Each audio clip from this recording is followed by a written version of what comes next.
কলিত গ্রন্থ শরণাগতি ও শ্রদ্ধা অংশের আলোচনা চলিতেছে।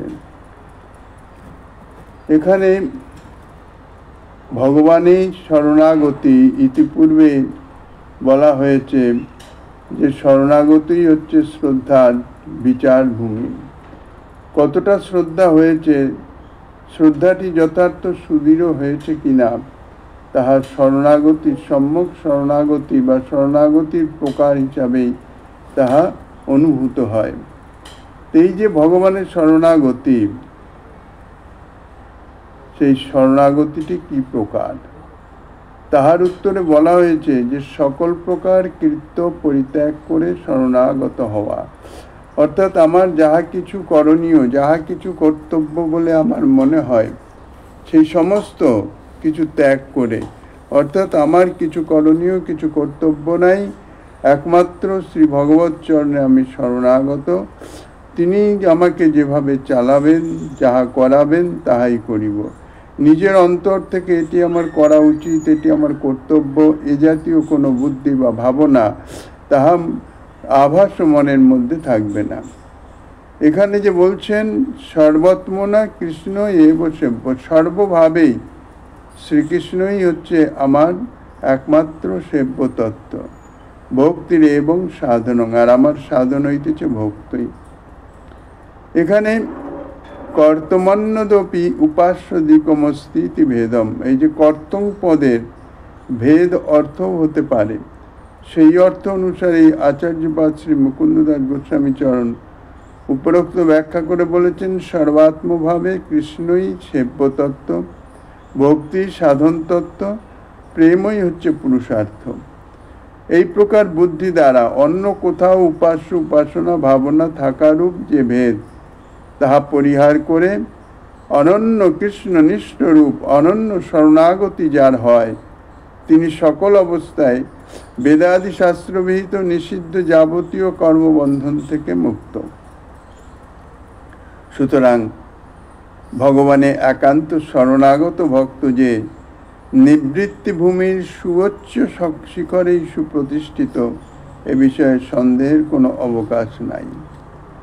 আচার্যপাদ শ্রীজীব চরণ এইভাবে ভগবানের শরণাগত ভক্তের নিবৃত্তি অধিকারিতা, অর্থাৎ সর্ববিষয়ে সর্বকর্মের থেকে নিবৃত্ত হওয়ার যে অধিকার, সেই অধিকারিতা লক্ষণ বলে একটি বিশেষ সিদ্ধান্ত করেছেন যে কর্ম পরিত্যাগের হেতুরূপ ভক্তিতে দৃঢ় শ্রদ্ধা, যাহা ইতিপূর্বে আলোচিত হয়েছে, এই রকম সুদৃঢ় শ্রদ্ধা যাহার হয় তিনি কর্ম পরিত্যাগ করিতে পারেন। অর্থাৎ জড়জাগতিক যে কর্ম, ব্যবহারিক কর্ম, লৌকিক কর্ম ইত্যাদি যাহা কিছু আছে, যাহা অকরণে প্রত্যাব্যায় বলে মনে হয়, সেই সমস্ত কিছু ত্যাগ করায়, অর্থাৎ অকরণে কোনো রকম তাহার দোষ হয় না। শরণাগতির এক অর্থই এখানে দেখা যাচ্ছে, তা যুক্তিযুক্তই বটে, কারণ শ্রদ্ধার অর্থ হলো শাস্ত্রবাক্যের সুদৃঢ় বিশ্বাস। আর শ্রদ্ধার ভিত্তির উপর যেমন কর্মত্যাগের বিধান বিহিত হয়েছে, তেমনই একান্ত শরণাগতিরও কর্মত্যাগের ব্যবস্থা স্পষ্টভাবে বলা হয়েছে। অতএব শরণাগতি ও শ্রদ্ধা উভয়ই একই ভূমিতে প্রতিষ্ঠিত, পরস্পর অঙ্গাঙ্গিভাবে জড়িত আছেন। আচার্যপাদের এই সিদ্ধান্তের তাৎপর্য এই যে মত কথা শ্রবণাদৌ বা শ্রদ্ধা যাবন ন জায়তে।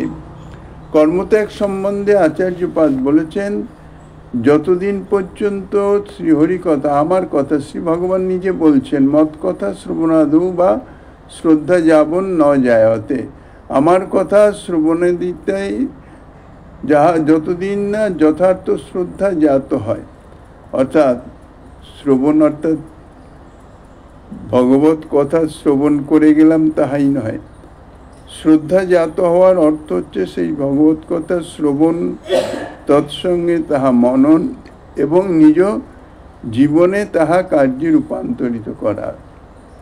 ইহাই হচ্ছে যথার্থ শ্রদ্ধা। ভগবত কথাতে শ্রদ্ধা হয়েছে কি না তাহার প্রমাণ হচ্ছে এইখানে।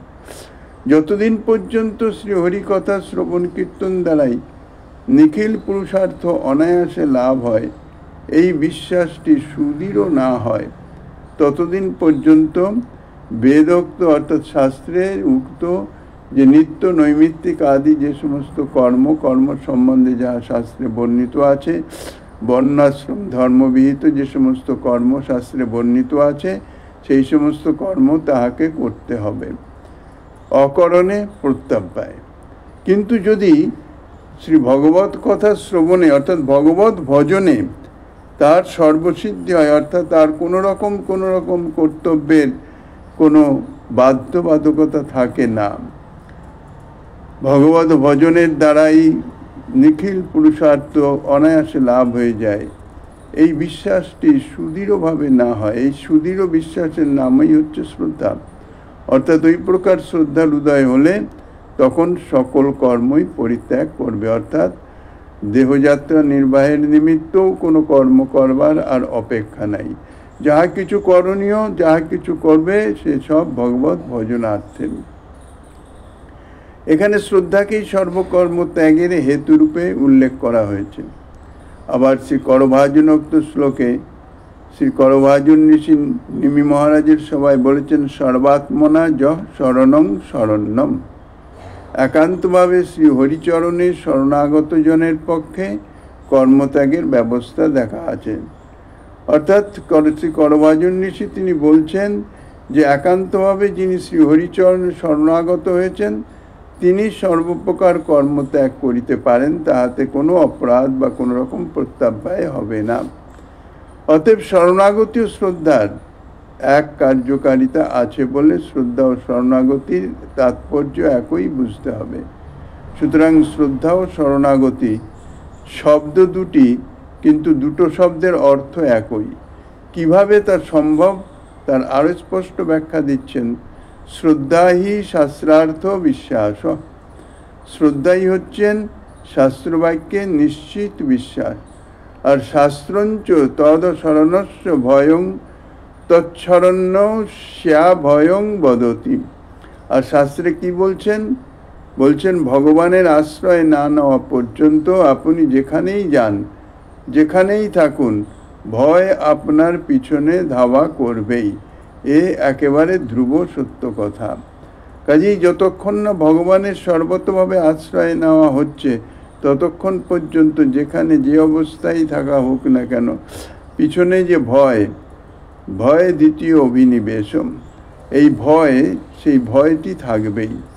শাস্ত্রবাক্যে আরও বলা আছে, যে ব্যক্তি ভগবানকে আশ্রয় করেন তাহার কাছেই ভয় স্বয়ং ভীত হয়ে যায়। সর্বতভাবে শ্রী ভগবত চরণে আশ্রয় গ্রহণকারীর নিকটে, অর্থাৎ তাহার কোনো কিছুতেই আর ভয় থাকে না। জগৎজীবের সবচেয়ে প্রধান ভয় যেটিকে বলা হয়, যেটা নিশ্চিত, মৃত্যু ভয় অর্থাৎ দেহ হারানোর ভয়। কেননা এই দেহর দ্বারাই সেই তার যে সুখবাসনা তাহা চরিতার্থ করে। কাজেই এই দেহ যদি চলে যায় সুখবাসনা, তাহলে চরিতার্থ হবে না।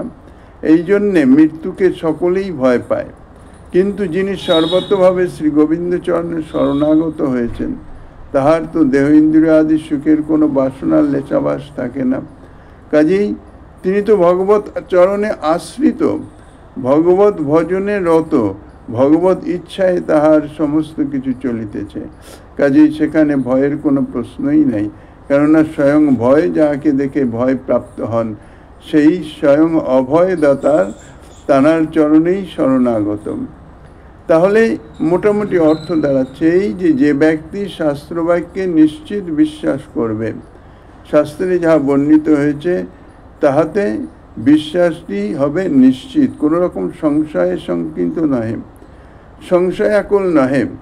শাস্ত্রবাক্যে বিশ্বাস করলাম যে শাস্ত্রে এই কথা বলেছে, এটা ঠিকই, কিন্তু মনে যদি কোনো সংশয় থাকে, এটা যদি ঠিক না হয় তাহলে কি হবে, এরকম ধরনের যদি সংশয় এসে উপস্থিত হয় তাহাকে নিশ্চিত বিশ্বাস বলে না। সে বিশ্বাসটি নিশ্চয়াত্মক নয়, সংশয়াত্মক বিশ্বাস, সে বিশ্বাসের দ্বারা যথার্থ কাজ হয় না। কাজেই যাহা নিশ্চিত বিশ্বাস হবে সে ব্যক্তি নিশ্চয়ই ভগবানের শরণাগত হয়ে ভগবানকেই সর্বান্তঃকরণে আশ্রয় করবে। আরও কথা, শাস্ত্রবাক্যে বিশ্বাস করেছে কি না তা ভগবানের শরণাগতি দ্বারাই প্রমাণিত হবে যে আমার শাস্ত্রবাক্যে যথার্থ বিশ্বাস হয়েছে কি না। শরণাগতি বিনা কোনো অজুহাত বা কোনো চাতুর্যই এখানে কিন্তু খাটবে না। এই হলো দার্শনিক অগ্রগণ্য আচার্যপাদ শ্রীজীব চরণের বিচার শৈলী। এইভাবে শ্রদ্ধার দৃঢ়তাকে শরণাগতি দ্বারা নিরূপণ করে আবার আচার্যপাদ শ্রীজীব গোস্বামী চরণ অন্য এক বিচার করে, অর্থাৎ অন্যভাবে বিচার করে দেখালেন যে ভগবত পূজা দ্বারাই নিখিল দেবদেবীগণের পূজা স্বতঃসিদ্ধভাবে সম্পন্ন হয়ে যায়। একথা শাস্ত্রবাক্যে আছে। যেমন দৃষ্টান্ত দিয়েছেন শ্রীমদ্ ভাগবতে যে যদি বৃক্ষের মূলে জল সেচন করা যায় তাহলেই বৃক্ষ সেই জল সেচনের মাধ্যমেই যথার্থ পুষ্টি লাভ করে। বৃক্ষের শাখা প্রশাখা পত্র প্রভৃতি সকলেই পুষ্টি সাধন হয়। যেমন যদি উদরে ক্ষুধা থাকে, মুখে অন্ন প্রদান করে ভোজন করলেই ভোজন দ্বারা যেমন দেহের সকল অঙ্গ ইন্দ্রিয় প্রভৃতি পুষ্ট হয়।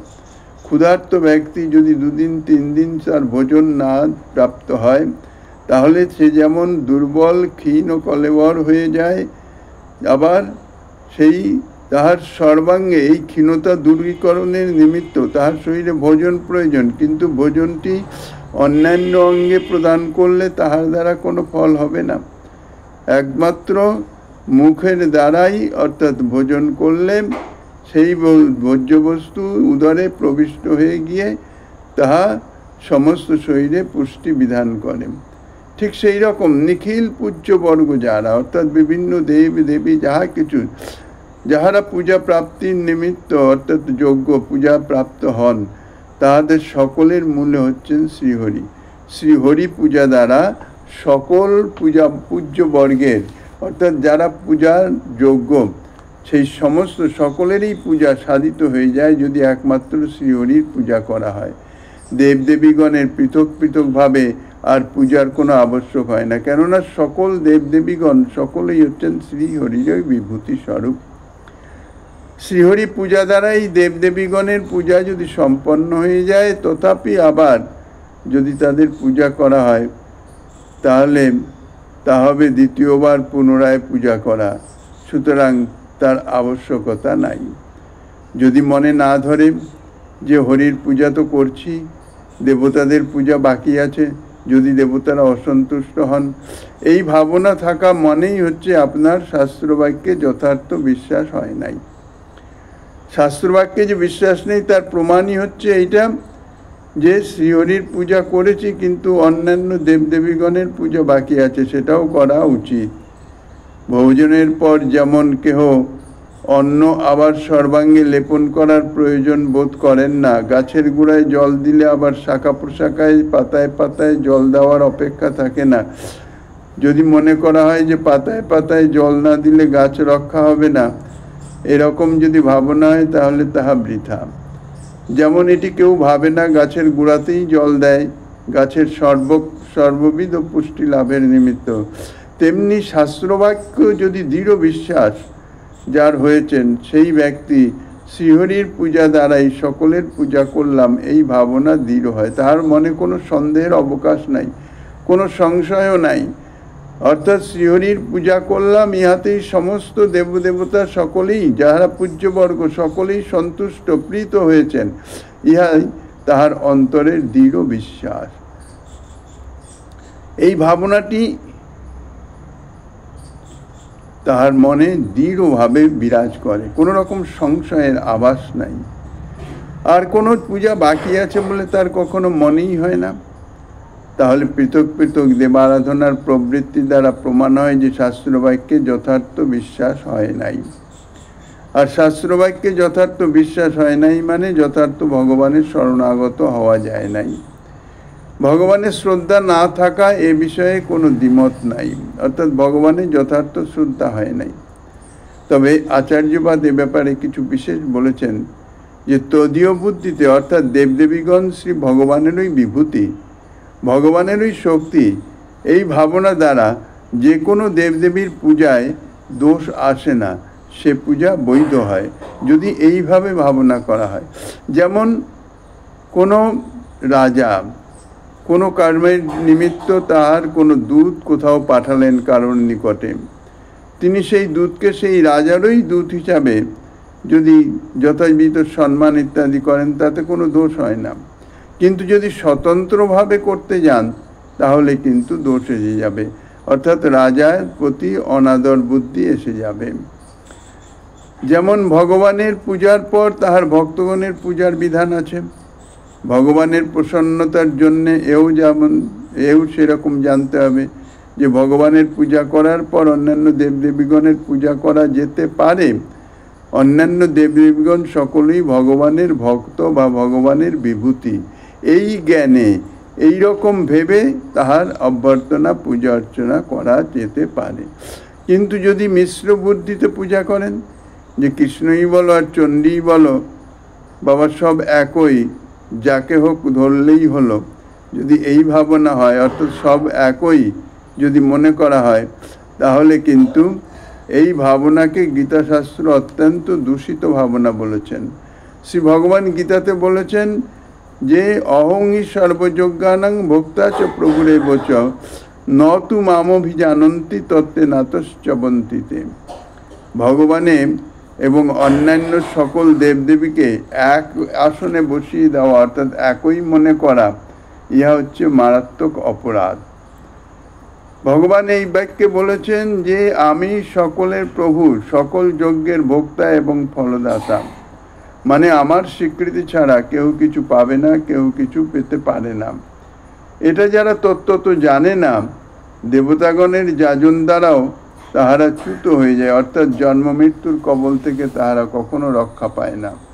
তাৎপর্য এই, যিনি চক্রবর্তী রাজা, বিশ্বের অধিপতি, সমস্ত বিশ্বের ছোট ছোট অনেক রাজা আছেন, তাহাদের যিনি শ্রেষ্ঠ, অর্থাৎ তাহাদের যিনি কর্তা অর্থাৎ মুখ্য, তাহাকে বলা হয় চক্রবর্তী, রাজ চক্রবর্তী।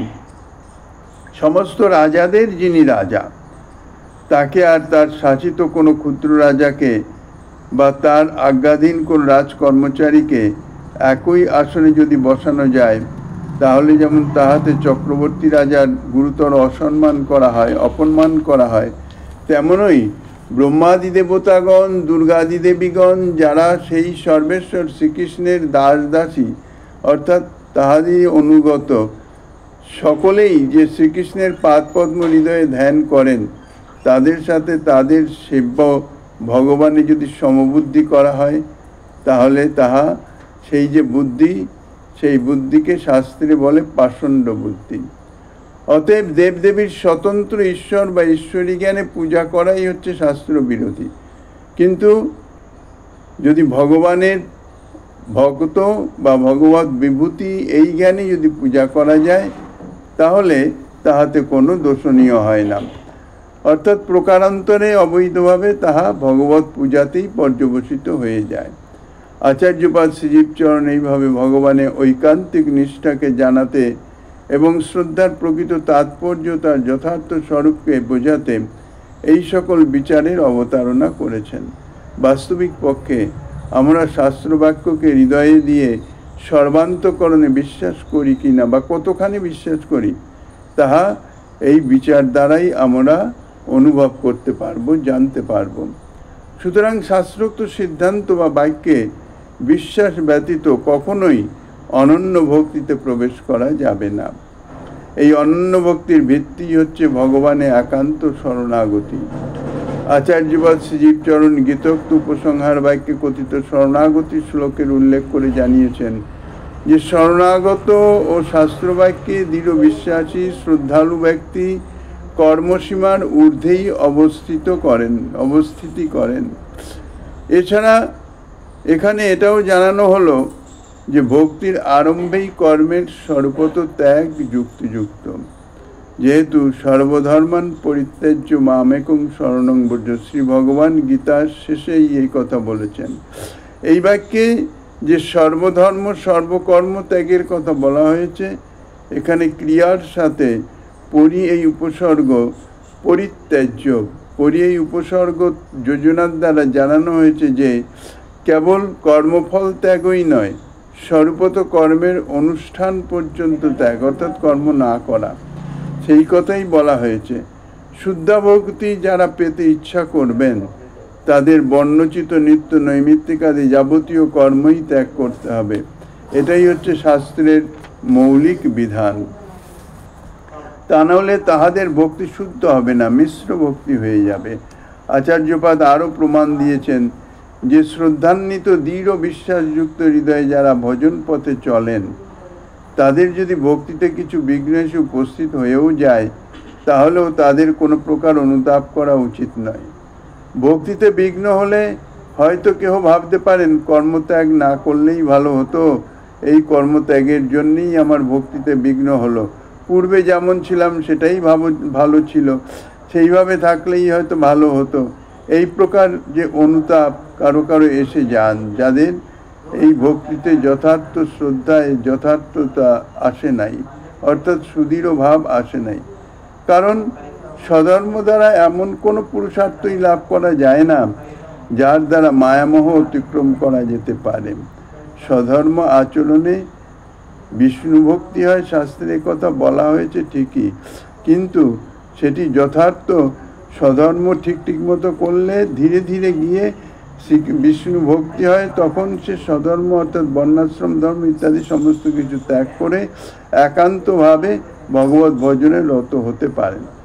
সবচেয়ে বড় কথা, ভক্তিতে ও ভগবানে দৃঢ় বিশ্বাসী সাধকের কোনো অবস্থাতেই কোনো প্রকার হানির আশঙ্কা নাই। এ সম্বন্ধে শ্রী ভাগবতের প্রথম স্কন্ধে বর্ণিত ব্যাস নারদ সংবাদে দেখা যায়, দেবর্ষিপাদ শ্রী নারদ শ্রী ব্যাসদেবকে বলছেন যে স্বধর্ম পরিত্যাগ পূর্বক শ্রীহরিচরণ ভজনাকারী কোনো ব্যক্তির যদি অপক্ষ দশাতেই ভজন আরম্ভেই বা যে কোনো অবস্থাতেই যদি পতন হয়ে যায়, ভজন পথ থেকে চ্যুতি বা মৃত্যু দেহত্যাগ হয়ে যায়, তাহলে কি তার কোনো অকল্যাণ হয়? তাহার উত্তরে বলা হয়েছে নিশ্চয়ই হয় না। আর শ্রীহরিচরণ ভজন ব্যতি রেখে কেবল স্বধর্ম অনুষ্ঠান করতে করতে যদি কারো দেহ অবসান হয়, তাহার কিন্তু যথার্থ কল্যাণ হয় না। কেবল স্বধর্মের অনুষ্ঠান দ্বারা কোনো ব্যক্তি বা কল্যাণ লাভ করেছেন, কেহই কল্যাণ লাভ করতে পারেন নাই। এই শ্লোকের টিকাতে আচার্যপাদ শিবচরণ লিখেছেন যে ভক্তি বাসনায়ন্ত বিচ্ছিত্তি ধর্মত্বাৎ, ভক্তি বাসনার ধর্মই এই যে ইহার কোনো অবস্থাতেই বিচ্ছেদ নাই, অর্থাৎ সূক্ষ্মরূপে তা থাকবেই। তাই ভক্তগণের কোনো কারণে কুজনী প্রাপ্তি অর্থাৎ ইতর্জনী প্রাপ্তি প্রভৃতি দশা যদি হয়েও যায়, সেখানে ভক্তির প্রকাশ অব্যাহত থেকে যায়। যেমন দেখা আছে রাজর্ষি ভরতের দৃষ্টান্তে। রাজর্ষি ভরত সমস্ত কিছু মলবৎ ত্যাগ করে তিনি পুলস্ত আশ্রমে গিয়ে ভজন করলেন, সমস্ত ত্যাগ করে গেছেন, শশাগরা পৃথিবীর অধিপতি, কিন্তু শেষমেশ একটি হরিণ শিশুর প্রতি মায়া করে মায়ার প্রভাবে দেহত্যাগের কালে সেই হরিণ শিশুর চিন্তা করতে করতে দেহত্যাগ হওয়ার জন্য পরবর্তী জন্ম তিনি হরিণ জন্ম প্রাপ্ত হলেন। কেননা মৃত্যুকালে যে ভাবনা এসে উপস্থিত হয়, মন বুদ্ধি চিত্ত যে ভাবনায় ভাবিত থাকে, পরবর্তী জন্ম সেই ভাবনা অনুযায়ী প্রাপ্ত হয়। রাজর্ষি ভরতের হরিণ দেহেও কিন্তু ভগবৎ স্মৃতি অক্ষুণ্ণ ছিল, কেননা তিনি যে যথার্থ ভক্তি করেছেন, সমস্ত কিছু ত্যাগ করে শশাগরা পৃথিবীর অধিপতি হয়ে যৌবন অবস্থায় যেমন রাজধর্ম ইত্যাদি সমস্ত ত্যাগ করে ভগবত ভজনে রত হয়েছিলেন, তাঁর যে সেই দৃঢ় বিশ্বাস, সেই বিশ্বাস বা সেই ভক্তি যতটুকু তিনি আচরণ করেছেন তাহা ক্ষুণ্ণ হয় নাই। সেই ভক্তিটি অপ্রাকৃত চিন্ময় তত্ত্ব, তাহার ঠিক বিদ্যমান আছে। তাই সেই হরিণ জন্ম প্রাপ্ত হয়েও ভগবত স্মৃতি তার অক্ষুণ্ণ ছিল। চিত্রকেতু মহারাজ তিনি পার্বতীর অভিশাপে বৃত্রাসুর রূপে যখন জন্মগ্রহণ করলেন, সেই বৃত্রাসুরের দেহেও ভক্তির উচ্ছ্বাস অব্যাহত ছিল। এই রকম গজেন্দ্রের হস্তিদেহেও তার হরিস্মৃতি প্রকাশ পায়। শ্রী সুখদেব বলেছেন, হর্যর্চনানুভাবেন যদ গজেন্দ্রতে অপনুস্মৃতি ইত্যাদি অনেক প্রমাণ শাস্ত্রে আছে এই প্রসঙ্গে ভগবানের স্পষ্ট বাক্য আছে, ন মে ভক্ত প্রণশ্যতি। যিনি যথার্থ ভগবত ভজনের রত হন, অর্থাৎ শ্রী ভগবান যাকে গ্রহণ করেছেন তিনি ভক্ত নামে অভিহিত, সেই ভক্তের কখনো বিনাশ প্রাপ্তি হয় না, অর্থাৎ ভক্তের কখনো নষ্ট হয়ে যায় না। আমার ভক্ত কখনো কোনো প্রকারে বিনষ্ট হন না। যাই হোক, শ্রদ্ধা ও শরণাগতির ভূমিতে আরোহণ না করে কেহ কখনো উন্নততর ভজন রাজ্যে যেতে পারবেন না, ইহা অবশ্যই সত্য। সত্যকারের ভগবত অনুভব পেতে হলে আচার্যপাদগণের বাক্যকে অবলম্বন করতেই হবে। আচার্যপাদ শ্রীজীবচরণ এইভাবে শ্রী ভাগবতের একাদশ স্কন্ধের উপদিষ্ট শ্রী ভগবান শ্রীকৃষ্ণের কথিত শ্রদ্ধা সম্পর্কে একটি বিশেষ উক্তিকে কেন্দ্র করে এই সুদীর্ঘ টিকায় ভক্তিতে অধিকার, বিচার এবং কর্মবিধান এবং কর্মত্যাগ বিষয়ে শ্রদ্ধার ভূমিকা কতখানি তা বিশেষভাবে জানাতে যে বিস্তৃত বিচার প্রদর্শন করলেন, বিশেষ বিশেষ অংশই এখানে আমরা আলোচনা করলাম। শুদ্ধা ভক্তিতে প্রবেশ কোন অবস্থাতে হতে পারে, কর্ম করার বিধান ও কর্মত্যাগের বিধান শাস্ত্রে কেন প্রদত্ত হয়েছে এবং ওই সকল বিধানের তাৎপর্য কি, ইহারও সুষ্ঠু সমাধান ও সুন্দর বিচার শ্রীজীব গোস্বামীপাদ সুন্দরভাবে বিশেষভাবে প্রদর্শন করেছেন।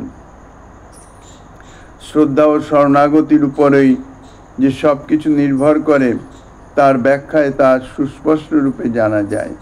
শ্রদ্ধার নিগুড় মর্ম, শরণাগতির তত্ত্ব এবং তাৎপর্য সম্বন্ধে আচার্যপাদ শ্রীরূপচরণ, শ্রী সনাতন গোস্বামী চরণের এবং আচার্যপাদ শ্রীজীবচরণের এই সংশয়চ্ছেদী সুদৃঢ় সিদ্ধান্ত আমাদের সকলের সাধন জীবনের যেন পাথেয় হয়, এই প্রার্থনা আচার্যপাদগণের চরণে অবনত মস্তকে আমরা নিবেদন করি।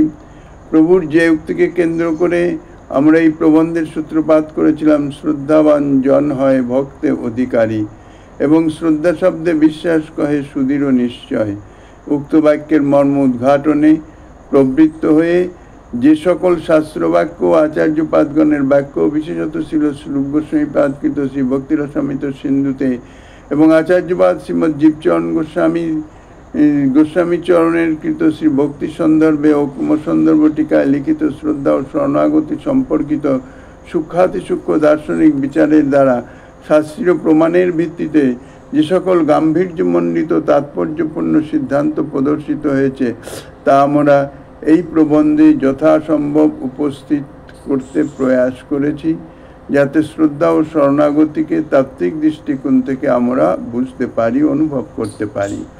কিন্তু কোটি সমুদ্র গম্ভীর আশয়ে শ্রীজীব গোস্বামীপাদের সিদ্ধান্তের মর্ম উদ্ঘাটন করার চেষ্টা একটি দুঃসাহসিক কার্য হয়ে যায়।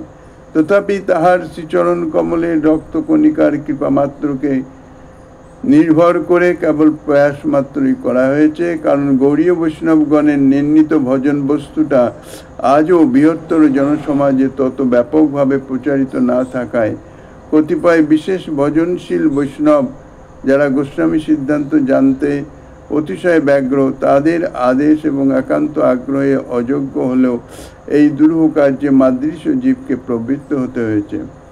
এখানে যা কিছু আলোচনা হয়েছে তা আচার্যপাদগণের নির্ণীত সিদ্ধান্ত, তথাপি যদি কেহ ইহাতে ক্ষুণ্ণ হন বা অপ্রিয় বলে মনে করেন, তার জন্য সকলের চরণে গ্রন্থকার ক্ষমা প্রার্থনা করিতেছেন।